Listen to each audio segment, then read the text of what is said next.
لنا إلا ما علمتنا إنك أنت العليم الحكيم ولا حول ولا قوة إلا بالله العلي العظيم. ربي أعوذ بك من همزات الشياطين وأعوذ بك ربي أن يحضرون. سبحان الله والحمد لله ولا إله إلا الله والله أكبر لا حول ولا قوة إلا بالله العلي العظيم. إلى حضرة النبي الصفا رسول الله صلى الله عليه وسلم وعلى آله وأصحابه وأزواجه وذريته أجمعين وآل بيته الكرام، وإلى حضرة شيخنا وربي أرواحنا معلمنا مهذبنا ومرشدنا المرحوم المغفور لك حجي محمد عارف الإلهام بن حجي إلهام الزكي، اللهم اغفر له وارحمه وعافيه واعف عنه ونور قبره واجعل قبره روضة من رياض الجنان ونفعنا بعلومه، وإلى روحه وسن محمد أمر الذكر بن حجي محمد عارف الإلهام، اللهم اغفر له وارحمه وعافيه واعف عنه ونور قبره واجعل قبره روضة من رياض الجنان. الفاتحة. أعوذ بالله من الشيطان الرجيم. بسم الله الرحمن الرحيم. الحمد لله رب العالمين الرحمن الرحيم مالك يوم الدين إياك نعبد وإياك نستعين اهدنا الصراط المستقيم صراط الذين أنعمت عليهم غير المغضوب عليهم ولا الضالين.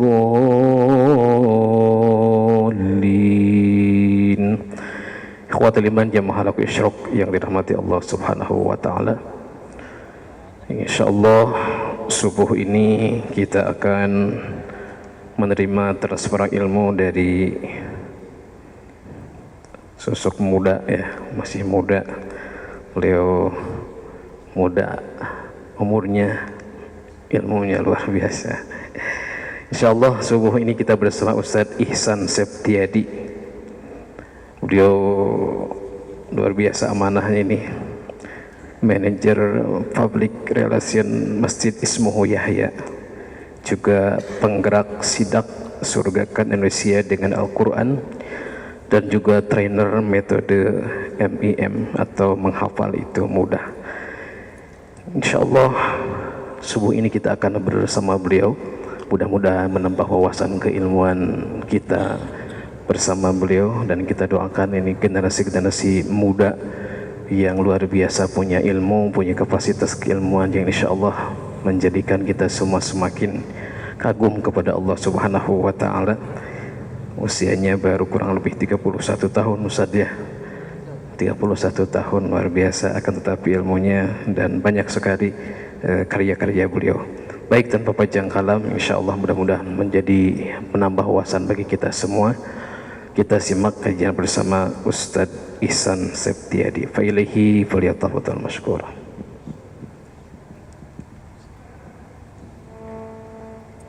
A'udzu billahi minasyaitonir rajim.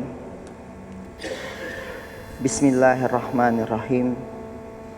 Yang sangat kami hormati, sangat kami muliakan Abina, ayah kita semua, almarhum Kiai Haji Muhammad Arifin Ilham. Beliau pernah datang ke Pontianak dan saya hadir di kajian itu di Masjid Mujahidin tepatnya. Semoga almarhum Abina, ayahanda kita semua, ayah Kiai Haji Muhammad Arifin Ilham, Allah terima segala amalnya, Allah ampunkan segala dosanya, Allah jadikan jariyah yang terus mengalir walaupun usia telah berakhir, dan semoga Allah jadikan kuburannya beliau menjadi raudhatun, taman min riyadil jannah, dari taman-taman surga.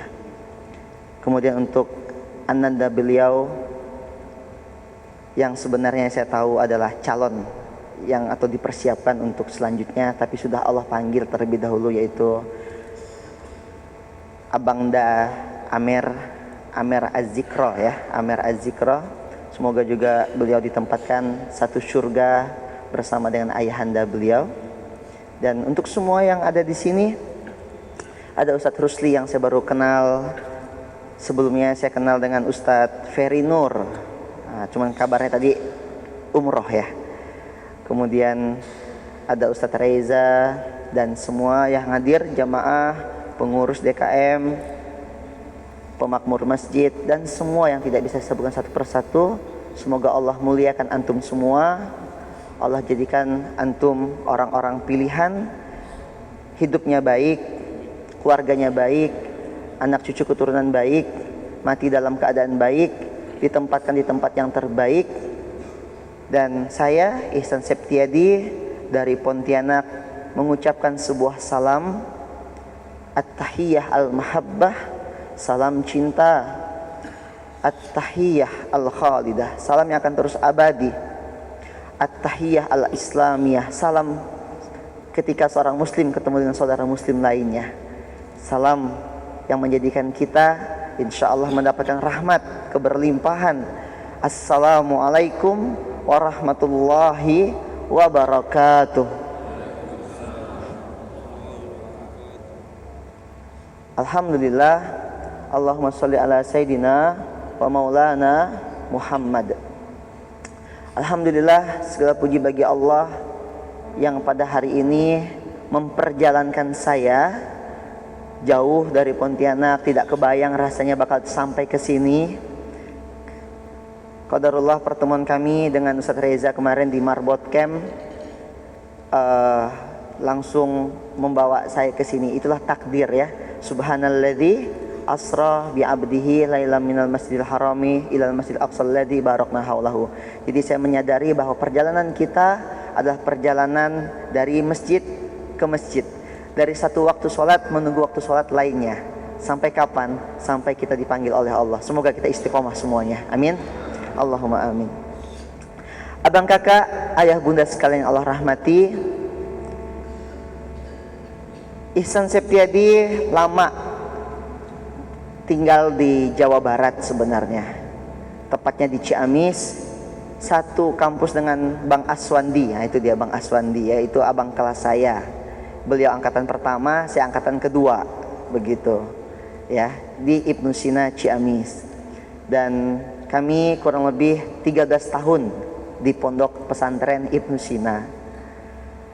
Kemudian melanjutkan kuliah, kalau Bang Aswandi ke Sebi, saya ke Ma'had Ali An-Nuaimi di Jakarta Selatan, tepatnya di Kebayoran Lama kalau nggak salah, udah agak-agak lupa.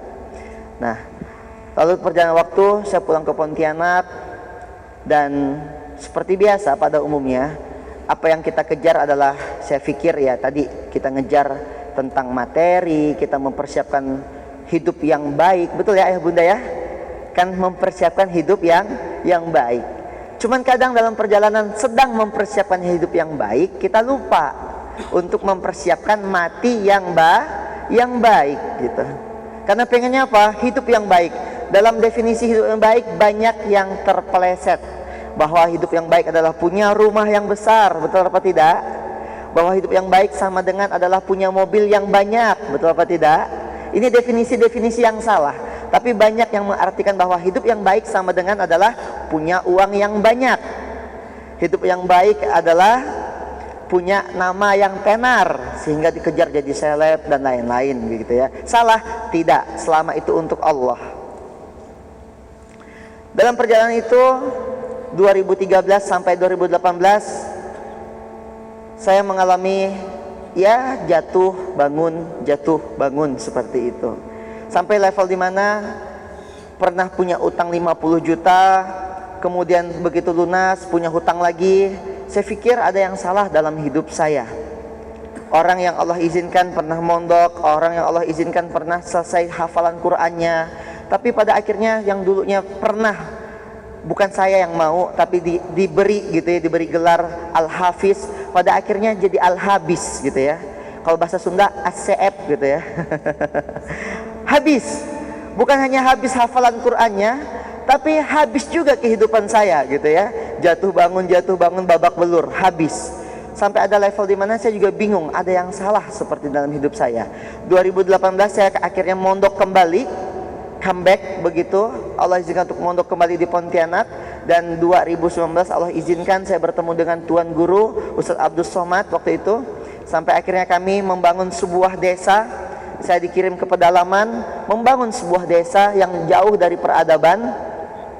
Hanya dalam waktu 1 bulan Allah izinkan desa itu hari ini menjadi satu desa kampung Darussalam namanya. Sampai kita rubah nama kampungnya. Ya, Afwan, ini seperti belum connect. Benar ya?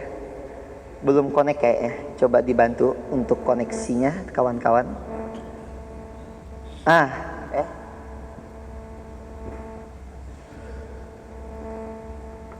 Kayaknya kabelnya.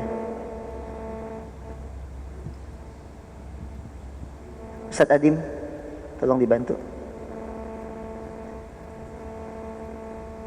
Oke, coba ya. Nah, akhirnya saya diberangkatkan dan dilepas oleh Ustadz Abdul Somad ke satu kampung yang jauh dari peradaban, bahkan tidak ada ustadz di sana. Lalu diberi satu amanah, yaitu membangun peradaban. Kami diajarkan, dibekali dengan ilmu 4 pilar peradaban. Insya Allah mungkin ini yang akan kita coba sharingkan di masjid peninggalan ayah kita, yaitu Kiai Haji Muhammad Arifin Ilham. Dan Masya Allah tabarakallah, dalam waktu 1 bulan, hari ini Allah izinkan kampung itu berubah nama menjadi Kampung Darussalam. Dan saya baru pulang dari sana, tepatnya kurang lebih sekitar 10 hari yang lalu, untuk melihat kembali Kampung Darussalam. Dan di sana sudah ada pondoknya, sudah ada masjidnya yang makmur, sudah ada baitul malnya, dan sudah ada amal usahanya. Kurang lebih seperti itu, atau sedang akan dibangun amal usahanya.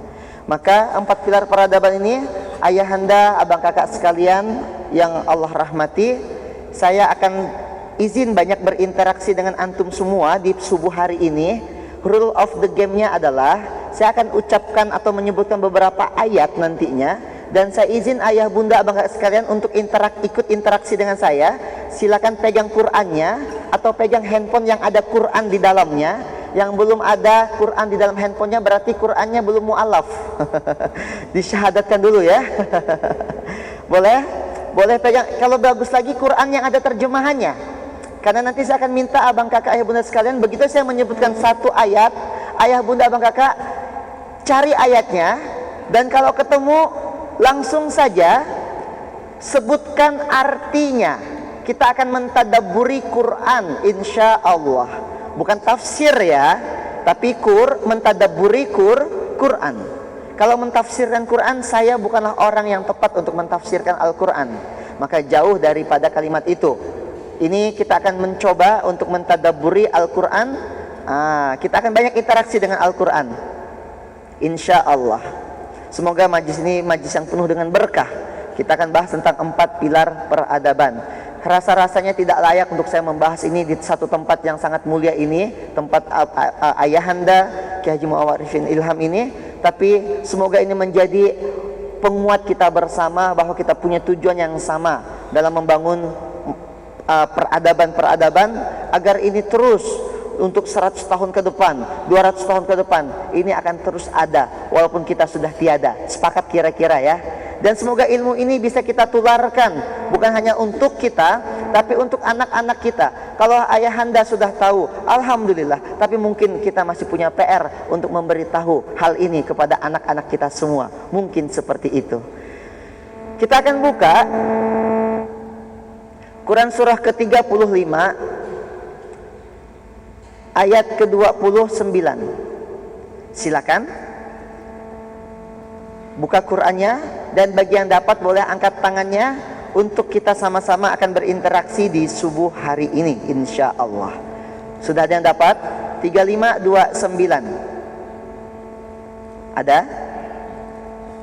Ada mic satu lagi yang bisa untuk peserta.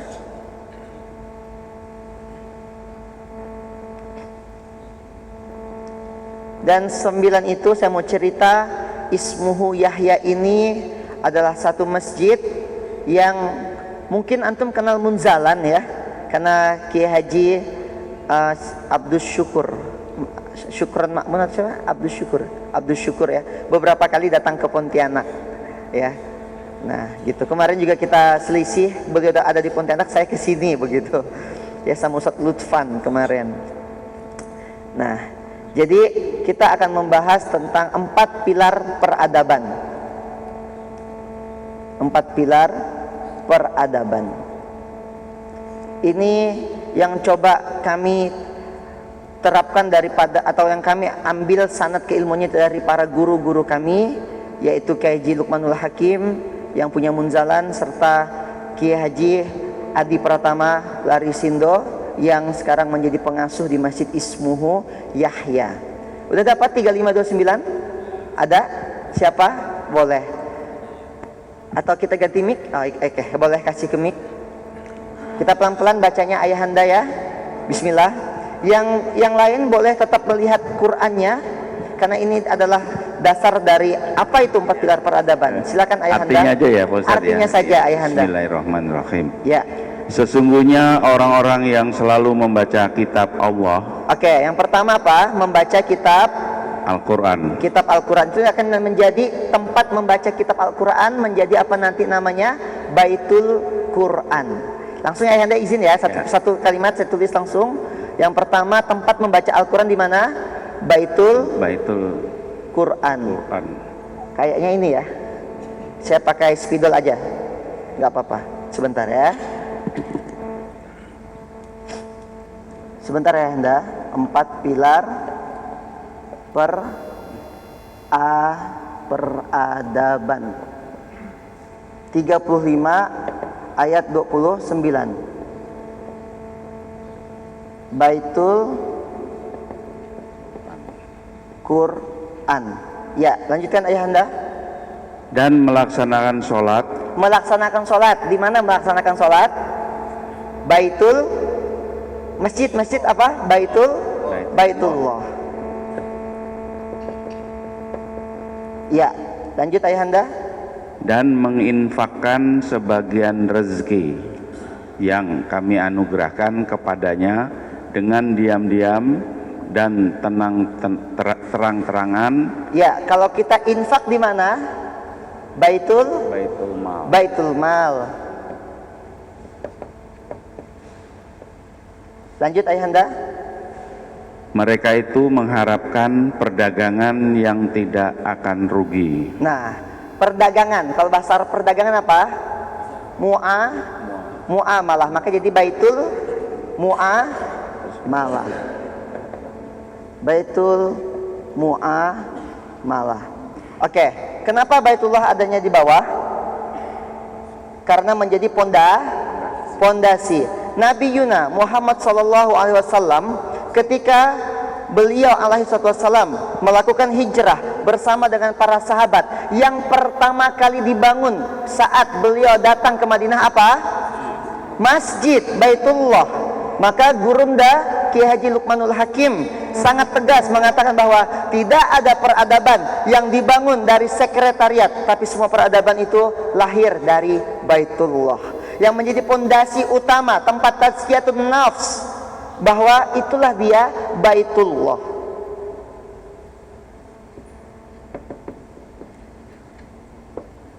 Sekarang pertanyaannya adalah, apa yang dilakukan SOP Qur'annya di Baitullah? Guru kami Kiai Haji Lukmanul Hakim, Kiai Haji Adi Pratama Larisindo mengatakan minimal ada 3 ayat tentang SOP bagaimana kita berinteraksi, memakmurkan, memuliakan Baitullah. Ada 3 ayat. Lagi-lagi izin ya, kita akan interaksi. Buka ayatnya. Quran surat kedua ayat 125. Silakan ayahanda, abang kakak sekalian, ayah bunda sekalian, untuk membuka Quran surat kedua.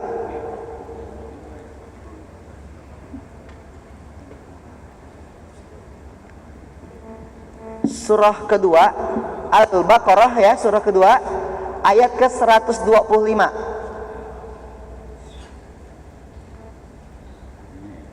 Dapat? Ada yang lain? Dan ingatlah, ya, ketika kami menjadikan rumah atau Ka'bah tempat berkumpul.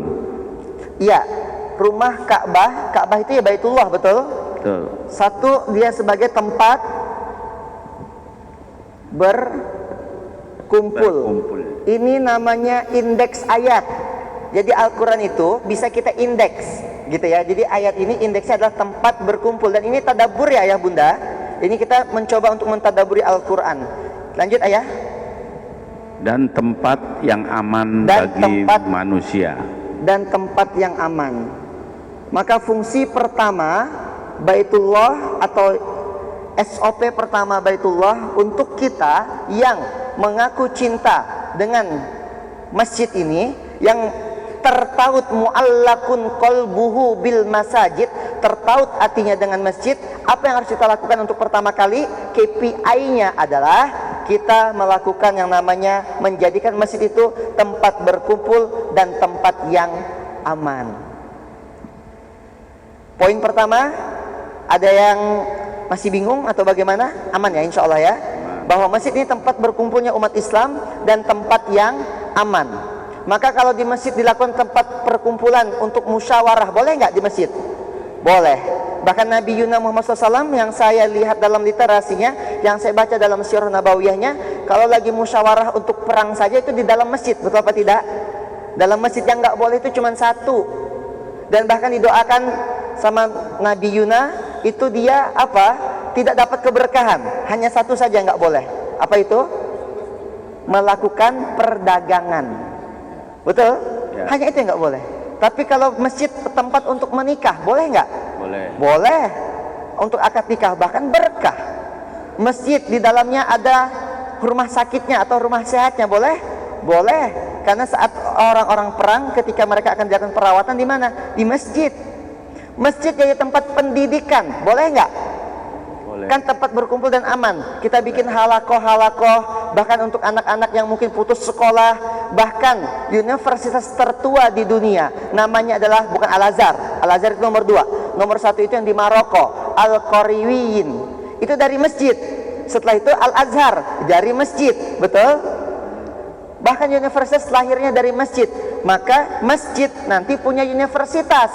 Masjid punya sekolah. Jangan dibalik ya. Beda ya antara sekolah punya masjid atau masjid yang punya sekolah. Maka kami baru saja kemarin melakukan launching UMI. Apa itu UMI?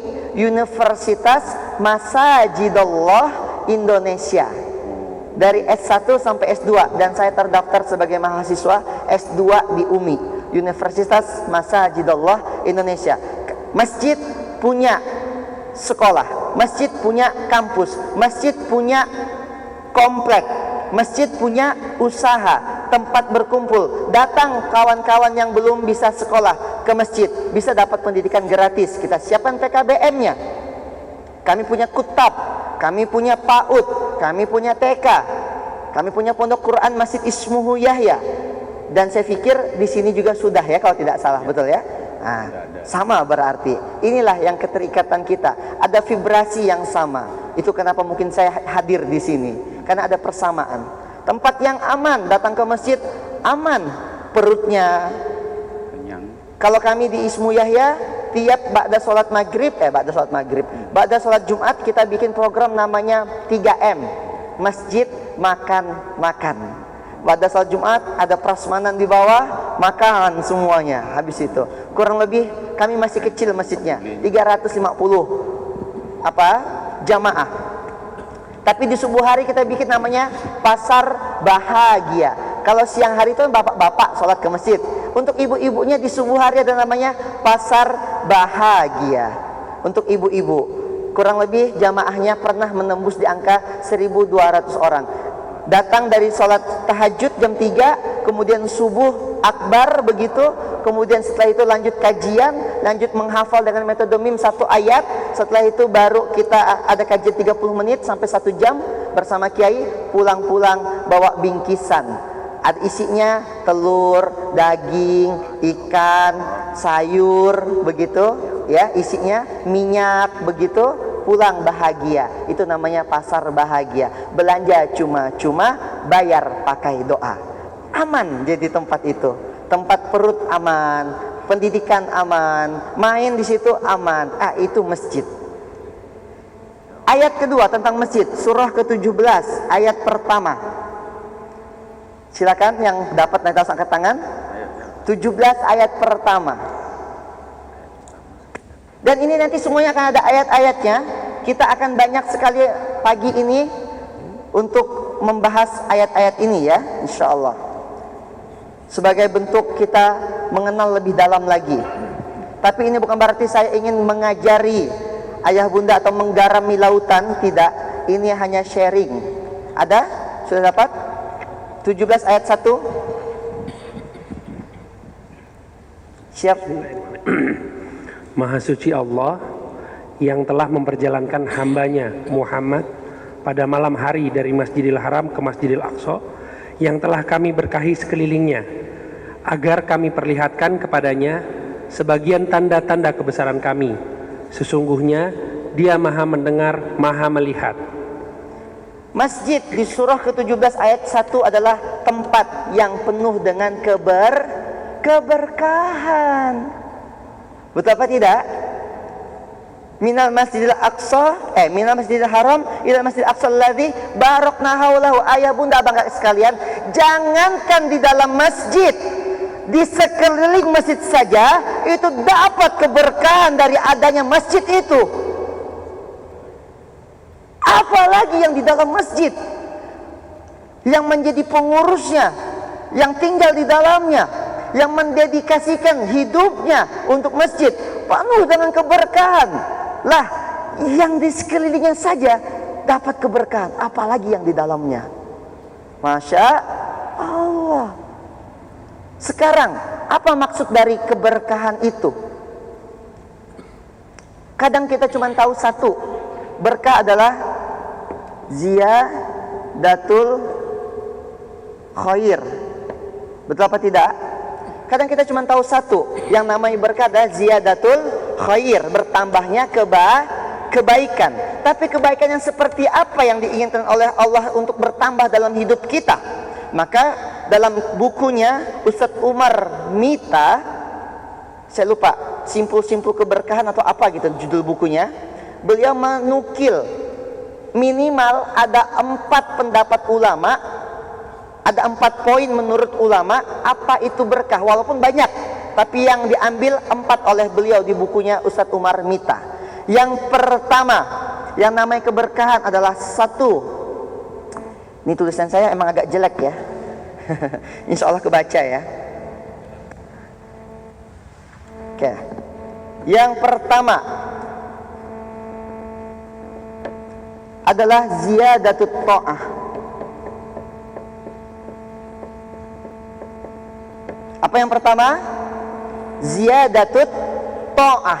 Yang namanya bertambah kebaikan adalah orang ini semakin hari, setiap detiknya menjadi hamba yang penuh dengan ketaatannya, menjaga betul 114 surah, 6236 ayat, 604 halaman, 30 juz, 9060 baris, dijaga betul sama orang ini. Ziyadatut ta'ah. Setiap hari yang kita lihat hanyalah bertambahnya ketaatan. Mulai mungkin sholat duhanya 2 rakaat, jadi 4 rakaat, jadi 6 rakaat. Terus bertambah kebaikan dalam ketaatannya.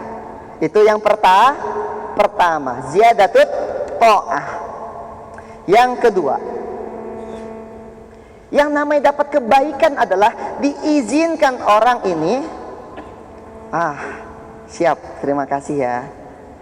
Yang namanya ziyadatul khair, bertambahnya kebaikan. Selain dia Allah izinkan orang ini, ayah bunda, bapak ibu sekalian Allah rahmati, saya mau nanya, ayah bunda bisa sholat itu karena ayah bunda sendiri yang pengen, atau memang Allah yang izinkan? Ayah bunda abang sekalian yang bisa sedekah di hari ini, itu apakah karena ayah bunda yang pengen atau Allah yang izinkan? Berarti kan ini semua kita sendiri saja. Untuk melakukan kebaikan kita nggak bisa, kecuali kalau Allah yang mengizinkan. Betul? Jadi dalam melakukan kebaikan saja kita harus minta ihdinas siratal, dan hanya orang-orang yang Allah izinkan yang bisa melakukan kebaikan. Jadi jangan bangga dulu, aku bisa sholat hebat. Enggak, itu murni karena Allah yang mengizinkan. Bisa jadi saja kecapean, nggak terdengar azan, bablas akhirnya subuhnya, bisa nggak?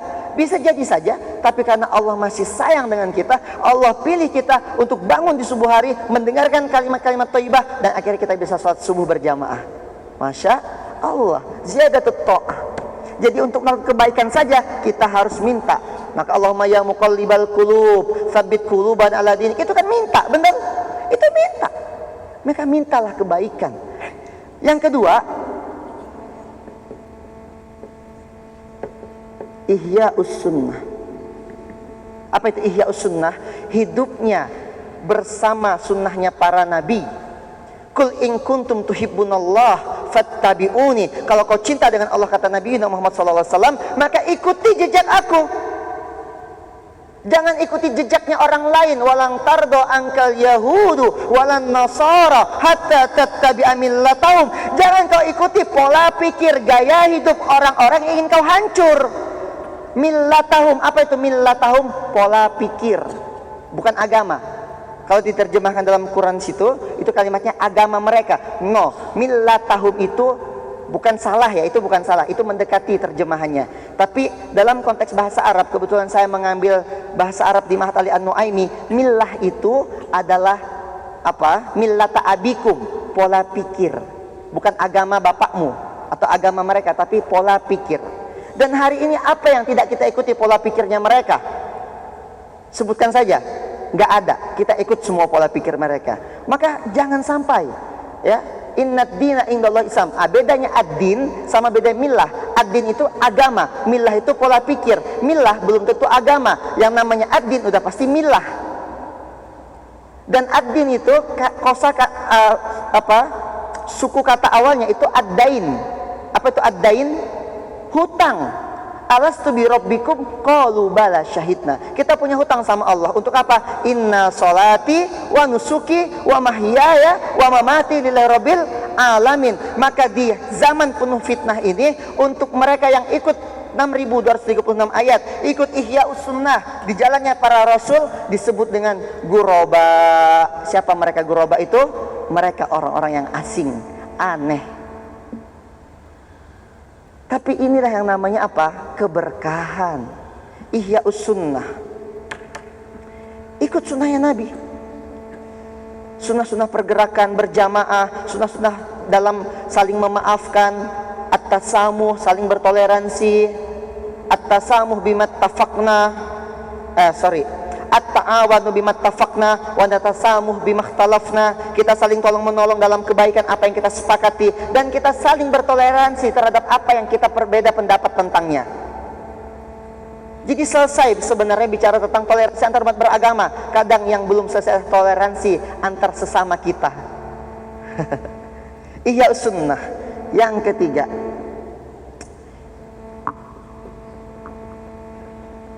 istiqomah. Apa yang ketiga? Istiqomah. Ayah kita, Kiai Haji Muhammad Arifin Ilham, sudah memberikan teladan keistiqomahan. Sampai kapan bersama di masjid? Sampai mati. Inna sholati wa nusuki wa mahyaya wa mamati lillahi rabbil alamin. Dan Quran surat ketiga ayat 102 apa bilang? Ittaqullaha haqqa tuqatih wa la tamutunna illa wa antum Jadi kita diminta untuk apa? Kita mati di atas jalan-jalan kebaikan. Jalan 114 surah, jalannya para ulama, jalannya para anbiya, surah keempat ayat ke-6. Bagi mereka yang taat sampai akhir hayat bersama Allah dan Rasulnya, bagi mereka dapat rahmat. Siapa mereka itu? Minan nabiyyin, dari golongan para nabi, wasiddiqin, mereka yang jujur dengan agamanya, jujur dengan keimanannya, jujur dengan lisannya, jujur dengan syahadahnya, wasiddiqin, wasyuhada, masuk dalam golongan mereka yang syahid. Insya Allah ayahanda matinya syahid. Dan bagi mereka yang mati syahid, jangan bilang mereka itu mati. Wala taqulu liman yuqtalu fi sabilillah amwat. Jangan kau sebut orang yang mati syahid itu mati. Bal ahya, mereka hidup. Engkau saja yang enggak tahu. Walakin la tash'urun. Kita enggak tahu. Mereka hidup. Mereka hidup. Allah yang bilang seperti itu, ya. Dan itulah akhirnya kita ikut istiqomah. Sampai kapan? Sampai Istiqomah itu berat. Iya, yang ringan namanya istirahat. Ya, kalau engkau lelah, istirahat saja nggak apa-apa, tapi jangan pernah berhenti jalan dakwah. Kalau lelah, istirahat saja, nggak apa-apa. Kayak saya semalam baru datang, istirahat sebentar, ya. Tidur paling sejaman kita ya, tadi malam. Dari habis ngisi kajian di Bogor full agenda, tadi malam baru datang, cuma 1 jam saya istirahat sebentar, dan udah fresh lagi, udah lanjut lagi. Dan ini adalah safar saya untuk 13 hari ke depan. Sekali keluar 13 hari. Mohon doanya ayahanda sekalian ya.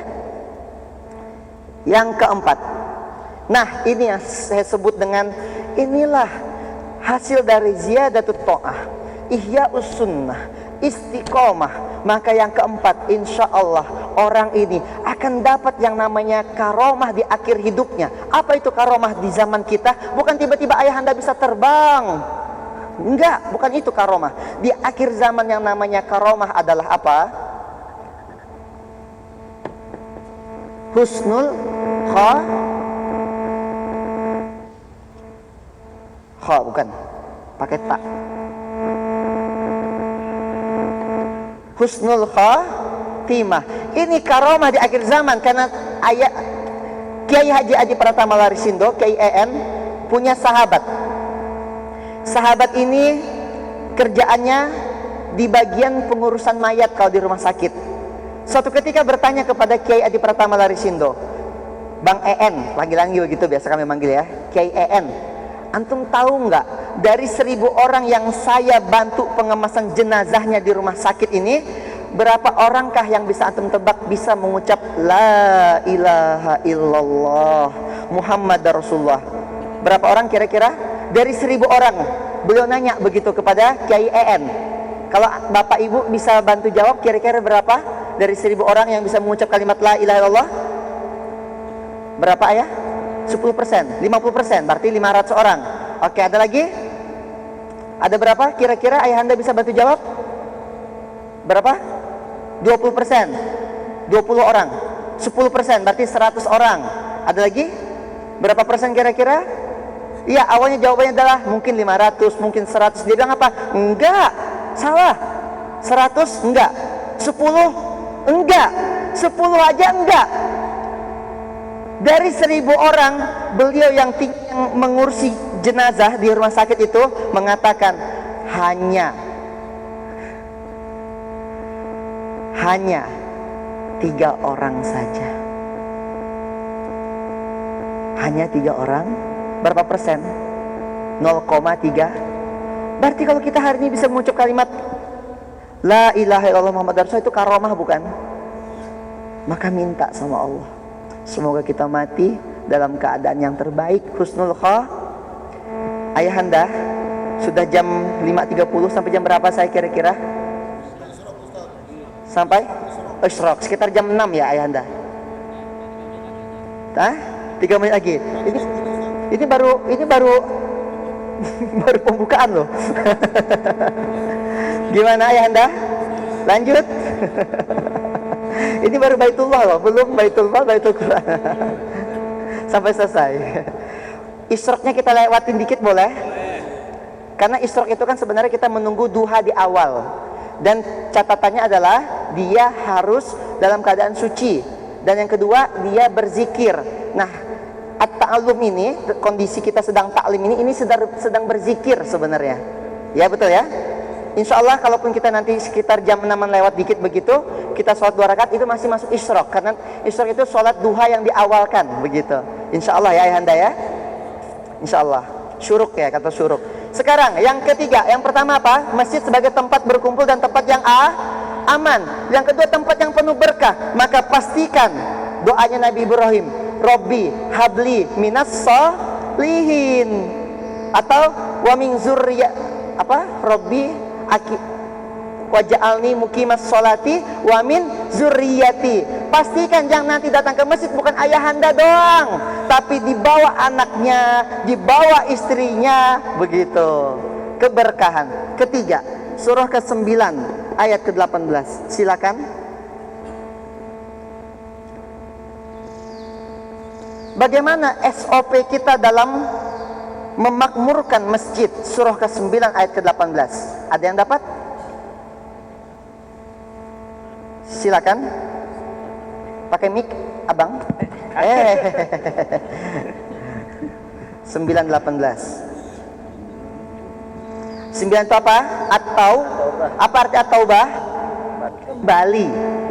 Kembali kemana? Ke masjid. Kenapa ke masjid kita kembali? Silakan ayatnya.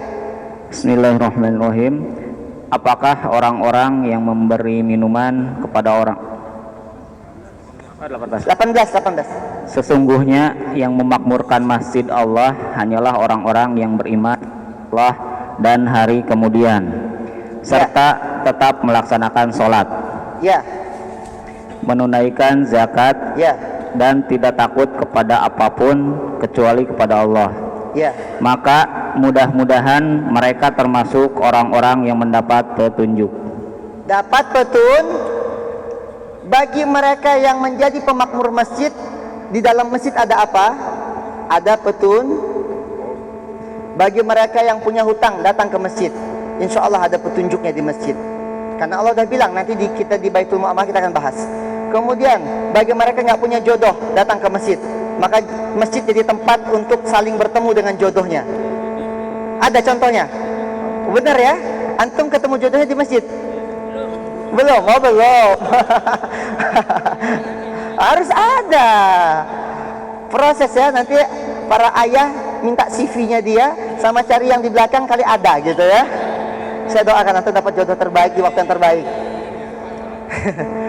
Yang nggak punya kerja datang ke masjid dapat pekerjaan. Saya kan PR masjid ismuhu Yahya, berarti saya bekerjanya di mana? Di masjid. Iya, saya bekerjanya di masjid. Manajer program dan PR Masjid Ismu Yahya. Dan di masjid kami ada lagi nanti manajer amal pendidikan. Di masjid kami ada lagi manajer amal sosial. Ada lagi nanti supervisor ini. Jadi orang datang ke masjid, dia dapat pekerjaan. Contoh, ini Ustadz Adim. Ini santri Pondok Quran Masjid Ismuhu Yahya. Hari ini naik levelnya setelah lulus pendidikan jadi santri pengabdian, lagi mengabdi sama saya. Kita keliling Indonesia. Kemudian setelah itu apa? Nanti ada levelnya beliau naik jadi namanya SPA, santri penerima amanah.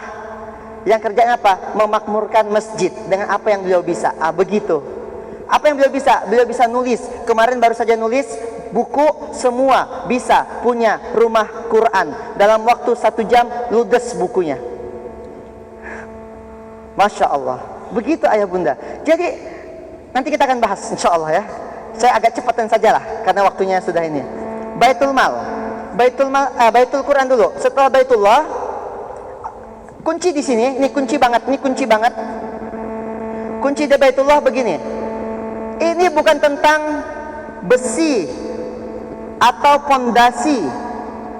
Nih ya, bagi para pengurus masjid, siapapun, dimanapun, ini bukan tentang besi dan pondasi, tapi masjid tentang apa? Fungsi dan kontribusi. Itu dia, kata kunci banget itu ada di sini. Kemudian Baitul Quran ada di surah kedua ayat 121. Apa itu? Alladzina atainahumul kitaba yatlunahu haqqa tilawatihi. Membaca. Dikatakan para ulama haqqa tilawatihi adalah mengikuti, haqqa ittibaihi. Mengikuti dengan sebenar-benarnya, mengikuti Quran dengan sebenar-benarnya. Berarti begini ayah bunda abang sekalian, kalau kita sedekah itu tuh baru 1 ayat dari 6.236 ayat, maka masih ada perintah 6.235 ayat lagi. Siapa orang yang menjalankan 6.236 ayat dalam hidupnya secara sempurna? Siapa? Nabi Yuna Rasulullah Muhammad SAW. Itu kenapa disebut dengan kana khuluquhul Quran. Maka Quran itu bukan sekedar dia baca, bukan sekedar dihafal, bukan sekedar difahami, tapi Quran sampai level terakhir. Ada 7 hak Al-Quran. Saya cepat saja. 1, hak Al-Quran yang pertama dibaca. Bukan dibaca, didengarkan. Wa iza quri'al Qur'anu fastami'u lahu wa ansitu la'allakum turhamun, surah ke-7 ayat 204. Yang kedua, dibaca. Iqra bismi rabbikal ladzi khalaq. Kedua, dibaca. Ketiga, difahami, ditadabburi. Surah ke-47 ayat ke-24. Afala yatadabbarunal Qur'an am ala qulubihim aqfalwa. Hai, tadabburi Quran, fahami Quran. Kalau kau tak mau tadabburi Quran, nanti hatimu jadi keras, atau nanti khatamallahu ala qulubihim wa ala sam'ihim wa ala absarihim. Surah kedua ayat ke-7. Itu ancamannya. Hatinya jadi batu, keras, tidak mau mentadabburi Al-Quran. Yang keempat, dihafalkan. Barang siapa yang hafal Quran, man hamilul Quran, dia hafal Quran, dia amalkan Quran, lalu dia fahalun ma halaluhu, dia halalkan apa-apa yang Allah halalkan, wa harrama ma haramu, dia haramkan apa-apa yang Allah haramkan. Orang yang datang dengan seperti ini, dia membawa 10 syafaat. Yushaffa'u bihi min asyrati ahli baitihi yaumal qiyamah syafi'an qad wajabat lahumun nar.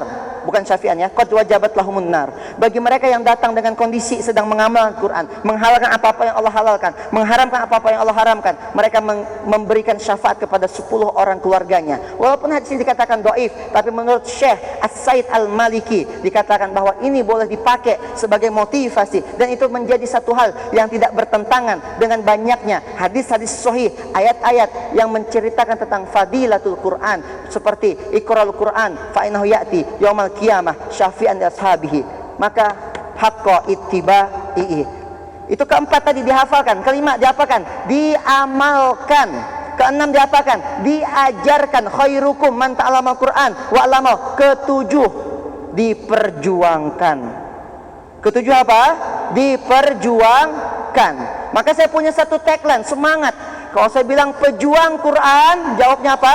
Beri perubahan. Oh gitu. Kita keliling Indonesia ceritakan, pejuang Quran, beri perubahan. Pejuang Quran, beri perubahan. Ayah bunda, itulah harusnya yang kita install, kita tanam kepada anak-anak kita. Bilang kepada anak-anak kita, engkau harus jadi guru ngaji. Apapun profesimu, mau jadi dokter, jadi guru ngaji. Mau jadi pengusaha, jadi guru ngaji. Mau jadi TNI, jadi guru ngaji. Mau jadi polisi, jadi guru ngaji. Jadi pejuang-pejuang Quran. Itu yang harus kita install, yang harus kita doktrin kepada anak-anak kita. Maka nanti turunan dari sini ada 7 pilar pendidikan anak. 1, pilar pertama adalah adab. Pilar kedua adalah dia bisa baca Quran. Pilar ketiga, dia bisa menghafal Quran. Pilar keempat, dia bisa calistung. Pilar kelima, dia bisa public speaking. Pilar keenam, dia mengerti entrepreneurship. Pilar ketujuh, dia ngerti leadership, sehingga dia menjalankan perintah Allah. Inni ja'ilun fil ardi khalifah. Surah kedua ayat ke-30, halaman ke-6, posisi paling atas, baris pertama. Begitu ayah bunda, itu yang mau kita install ke anak-anak kita. Saya agak cepat saja ya. Baitul Mal, surah ke-9, enggak, pertama. Surah kedua, ayat ketiga. Wa mimma razaqnahum yunfikun, dan mereka menginfakkan sebagian dari apa yang Allah berikan kepada mereka. Infakkan.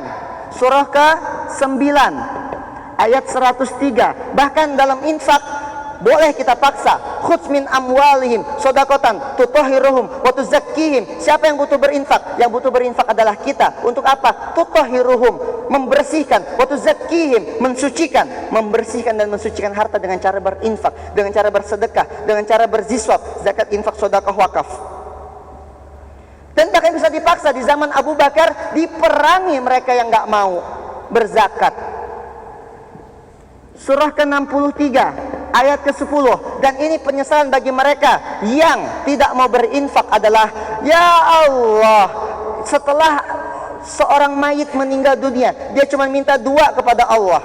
Surah ke-63, surah Al-Munafikun ayat ke-10 mengatakan apa? Ya Allah, hidupin saya sebentar saja ya Allah, fa'asaddaqa, aku akan bersedekah ya Allah, akan aku infakkan hartaku fi sabilillah ya Allah, dan aku akan jadi fa'akum minas solihin, jadi orang yang soleh. Pada akhirnya penyesalan selalu datang di belakang. Baitul Muamalah, surah kedua ayat 275 sampai 276, yang namanya dagang halal, riba haram, kemudian sedekah, subur, kebalik ya, yamhaqullahu riba, riba hancur, musnah, sedekah subur. Saya sebut ini dengan dagang, sedekah, dengan namanya dua pilar kebangkitan umat. Bagi mereka yang jadi seorang manusia muslim, lalu mereka ngerti perdagangan dan mereka rajin bersedekah, mereka akan hidupnya penuh berkah dan penuh dengan kesuburan. Inilah dua pilar utama kebangkitan umat kita. Maka umat ini ekonominya dikuasai oleh siapa? Gak usah disebut lah ya, tahu semua. Sedekah begitu juga. Karena ini live, saya nggak bisa ngomong terlalu panjang di sini. Tapi kita sama-sama tahu lah. Maka umat ini nggak ada kejayaannya kecuali dia dengan punya jiwa entrepreneurship. Karena Nabi Muhammad adalah pedagang sebelum jadi Nabi. Khadijah adalah pedagang. Kenapa harus pedagang? Karena jiwanya kalau pedagang ini challenging, dia menantang gitu. Ya. Kemudian kenapa harus berdagang? Karena ada begitu banyak hal-hal yang bisa diselesaikan, ada problem solving, di situ ada masalah, di situ ada kedewasaan, di situ ada pengambilan keputusan, decision maker, di situ ada banyak hal yang bisa mengajarkan. Maka anak-anak kita harus dididik jiwanya untuk menjadi entrepreneur. Dan entrepreneur itu bukan tentang jual dan beli, tapi ini tentang mentality, bagaimana ketika dia jatuh bangkit lagi. Dikatakan wala ta'asu min rohillah, jangan putus asa dari rahmat Allah. Atau di ayat yang lain, qul ya ibadiyalladzina asrafu ala anfusihim la taqnatu mir rahmatillah. Jangan kau berputus asa, jangan kau bunuh dirimu, jangan kau celakai dirimu. Kalau kau lagi jatuh, datang kepada Allah, datang ke Baitullah. Inilah 4 pilar peradaban. Antum kebayang ayah bunda bangsa sekalian, kalau ada satu orang manusia menguasai Baitullah, ngerti tentang Baitullah, dia ngerti tentang Baitul Quran, dia ngerti tentang Baitul Mal, dia ngerti tentang Baitul Muamalah, apa jadinya umat ini? Allahumma a'izzal Islam wal muslimin. Bukankah ini akan menjadi jalan kebangkitan-kebangkitan untuk umat Islam ini kembali berjaya? Betul? Ini yang harusnya diajarkan di sekolah. Ini yang harusnya diajarkan di lembaga-lembaga. Ini dia. Dan ini dari ayat 1. Satu ayat turunannya jadi banyak. Surah ke-35 ayat 29. 35 itu surah apa? Fatir. Apa arti Fatir? Penciptaan. Inilah kita ingin menciptakan generasi yang kuat, al-mu'minun al-qawiyyu khairun minal mu'minid dhaif. Bagaimana mukmin yang kuat itu? Ya ini. Mukmin yang faham 4 pilar ini. Dan ini bukan tentang siapa-siapanya, tapi di dalam dirinya sendiri dia ngerti 4 pilar ini. Nanti seperti ini. Bisa seperti ini plus ya. Di bawah Baitullah, Baitul Quran, Baitul Muamalah, Baitul Mal, Baitul Muamalah. Dalam diri seorang muslim yang disebut dengan Quran surat kedua ayat 208, udkhulu fi silmi kafah, dia ngerti 4 pilar ini. Nabi Muhammad ngerti Baitullah enggak? Bangun Baitullah, bikin sistem Baitullah. Nabi Muhammad Baitul Quran megang nggak sebagai kepala pendidikan di Madinah Al-Munawwarah? Kan Nabi Muhammad yang mendidik para sahabat. Berarti Baitul Qurannya ada? Ada. Nabi Muhammad pegang kunci Baitul Mal nggak? Iya, Baitul Mal. Baitul Muamalah, Nabi Muhammad berdagang. Bahkan Nabi Muhammad adalah seorang coach, seorang pelatih bisnis tersukses sepanjang masa. Dan tidak ada yang lain seperti itu. Karena antum kalau cek sirah nabawiyah tidak akan pernah ketemu dengan para sahabat atau bahkan beliau sendiri alaihissalatu wassalam pernah bangkrut. Ada sejarahnya para sahabat bangkrut lagi dagang. Bahkan seorang Abdurrahman bin Auf minta jadi yang miskin, tapi nggak miskin-miskin. Kita apa kabar? Kenapa para sahabat sampai Utsman bin Affan sudah meninggal 1400 tahun lalu, tapi sampai hari ini ada rekening atas nama Utsman bin Affan? Kalau Utsman bin Affan orang yang sudah meninggal radhiyallahu anhu, tapi rekeningnya masih hidup, bahkan ribuan triliun di rekening itu. Kalau kita orang yang masih hidup, kadang ATM-nya udah mati. ATM udah minta maaf dah. Mohon maaf, saldo tidak mencukupi. Betul? Ada apa? Ada yang salah dalam pola pikir keislaman kita hari ini. Ini baru bab pertama ayah bunda. Ada bab kedua setelah ini. Nanti saya akan jelasin ada 5 pilar penopang peradaban. Ini kan 4 pilar peradaban. Ini kan baru levelnya adalah pondasi. Pondasi Baitullah, pondasi Baitul Quran, Baitul Mal, Baitul Muamalah. Ini kan pondasi, benar. Kan pondasi itu harus ada tiang-tiangnya, benar nggak? Benar nggak? Ini kayak ini tiang gitu. Nah, pondasi ini ada tiangnya, minimal 5 tiangnya. Tapi karena waktu sudah membatasi saya, gimana nih? Kita sudahi saja atau sudah ya kayaknya? Nah, ada 5 nanti penopangnya, ya. Mungkin akan kita bahas di lain sisi. Siapa penggerak di Baitullah? Siapa penggerak di Baitul Quran? Siapa mereka yang akan ngurus Baitul Mal? Siapa mereka yang akan ngurus Baitul Muamalah? Dan siapa objek dakwahnya? Minimal ada 5. Yang kalau kita mengerti ini, insya Allah Islam akan berjaya kembali. Insya Allah. Setelah itu bab kedua. Bab ketiga nanti ada lagi. Satu tujuan utama. Ada 4 pilar ini untuk apa? Ada 5 pilar nanti untuk apa? Ternyata goalsnya ada 1 nanti di ujung. Itu bab ketiga. Saya butuh waktu 2 jam kurang lebih untuk menyampaikan ini. Itu saja belum selesai sebenarnya. Pembahasan ini dibahas 3 tahun pun belum selesai. Dan itu diturunkan turun-temurun. Bismillah, setidaknya hari ini kita belajar dulu bab pertama, fundamental. Ini bab pertama. Oke, bab pertama, ada 4 pilar peradaban. Pilar pertama, Baitullah. Pilar kedua, Baitul Quran. Pilar ketiga, Baitul Mal. Pilar keempat, itu dulu saja dari saya, Ihsan Septiadi, PR Masjid Ismu Yahya. Kami menyampaikan salam dari Kiai kami Adi Pratama Larisindo dan mengundang ayah bunda sekalian, silakan datang ke Pontianak. Ya, silakan datang ke Pontianak. Saya dengar Ustadz Reza sudah siap mau datang.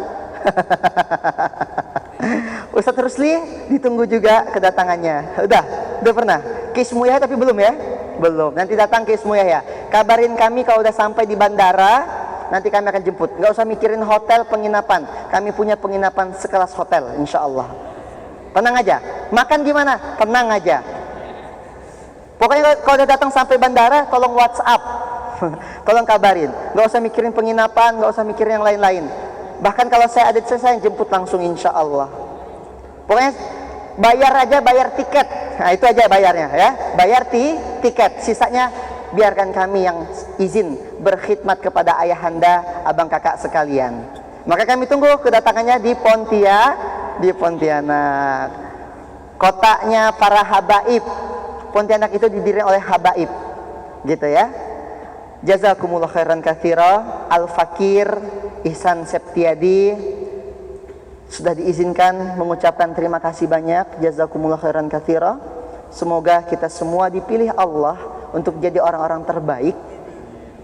Kita semua dipilih oleh Allah untuk menjadi orang yang bisa menjadi sumbangsih terhadap kejayaan umat ini. Dan kita dipilih oleh Allah untuk berjalan istiqomah di jalan dakwah ini sampai akhir hayat kita.